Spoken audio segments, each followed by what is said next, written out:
নানা মুনির নানা মত।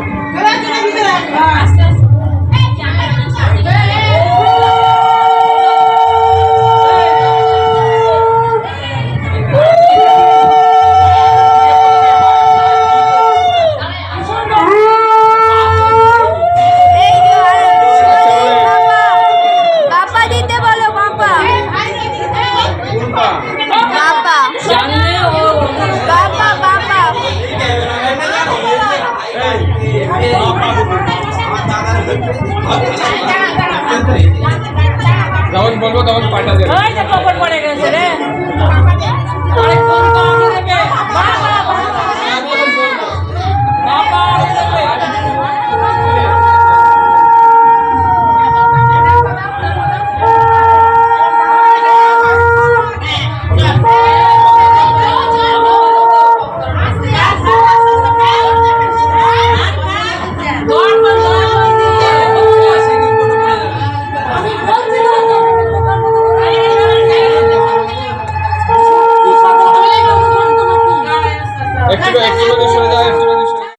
হ্যালো ফ্রেন্ডস, আজকে একটা সুন্দর মুহূর্ত দিয়ে ভিডিওটা শুরু করেছিলাম।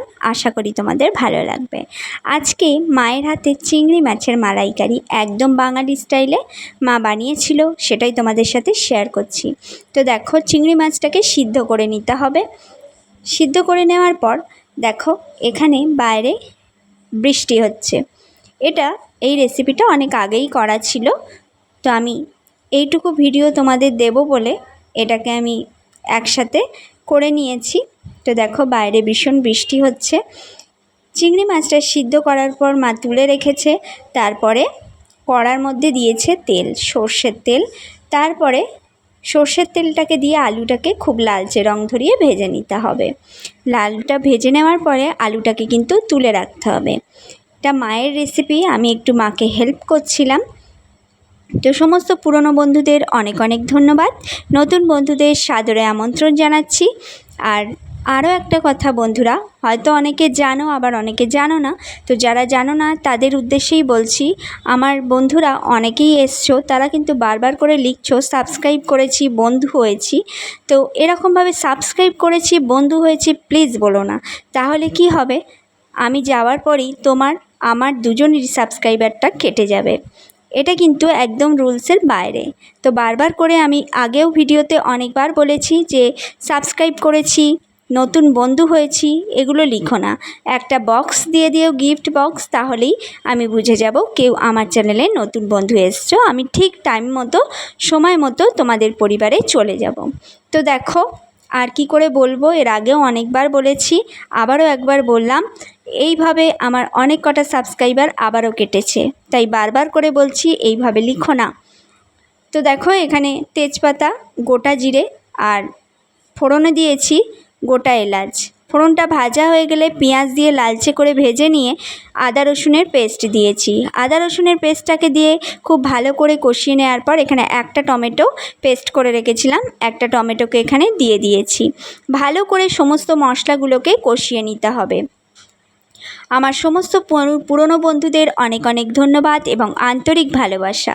আর নতুন বন্ধুদের সাদরে আমন্ত্রণ জানাচ্ছি, প্লিজ একটা লাইক দিয়ে ফুল ভিডিও ওয়াচ করো। আর অবশ্যই করে কিন্তু সাবস্ক্রাইব করে পাশে থাকা বেল বাটনটা অবশ্যই প্রেস করে রেখো, তাহলে যখনই কোনো নতুন রেসিপি শেয়ার করব সেটা সবার আগে পৌঁছে যাবে তোমাদের কাছে নোটিফিকেশানের মাধ্যমে।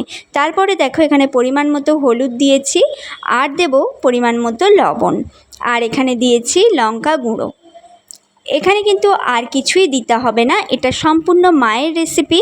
আর বিশ্বাস করো বন্ধুরা, এরকম মালাইকারি যদি বাঙালি স্টাইলে আলু দিয়ে বানানো হয় তাহলে কিন্তু দুর্দান্ত হয়। আমরা ন্যাচারালি অনুষ্ঠান বাড়িতে কেমনভাবে খাই, শুধু মালাইকারিটাই খাই, তাতে কিন্তু কোনো আলু থাকে না। কিন্তু ঘরোয়াভাবে বানালে, এরকম আলু দিয়ে যদি বানাতে পারো, দেখবে এর টেস্ট কিন্তু দুর্দান্ত লাগে, একদম মুখে লেগে থাকে। তো অবশ্যই আলু দিয়ে কিন্তু এই রেসিপি ফলো করে প্লিজ একবার বানিয়ে খেয়ে দেখো, মুখে কিন্তু স্বাদ লেগে থাকবে, এটা আমি তোমাদের কথা দিচ্ছি। মিক্সি ধোয়া জলটা আমি আবারও দিয়ে দেখো সুন্দর করে একটু কষিয়ে নিচ্ছি। কষানোটা হয়ে গেলে এর মধ্যে পরিমাণ মতো জল দিয়ে চিংড়ি মাছ আর আলুটাকে দিয়ে ঢাকা দিয়ে সিদ্ধ করে নিতে হবে। সিদ্ধ করে নেওয়ার পরে কিন্তু আমি দেখাচ্ছি। এর আগের ভিডিওতে আমি দেখিয়েছি নারকেল থেকে কিভাবে নারকেল দুধ বের করা হয়, তো তার জন্যে এখানে আর দেখালাম না, শুধু নারকেল দুধটাই দেখালাম। একদম দুর্দান্ত একটা স্বাদ কিন্তু এর মধ্যে চলে আসে এইভাবে বানালে। তো দেখো এখানে চিংড়ি মাছটা দিয়ে দিলাম, তারপরে আলুটাও দিয়ে দিয়েছি, দিয়ে ঢাকা চাপা দিয়ে রেখে দেবো 5 মিনিটের মতো। 5 মিনিট পরে যখন আলুটা গলে যাবে, দেখো এখানে ঢাকা দিয়ে রেখে দিচ্ছি। এখানে কিন্তু কোনো ঘি, গরম মশলা কিচ্ছু আমি অ্যাড করিনি বা মা অ্যাড করেনি।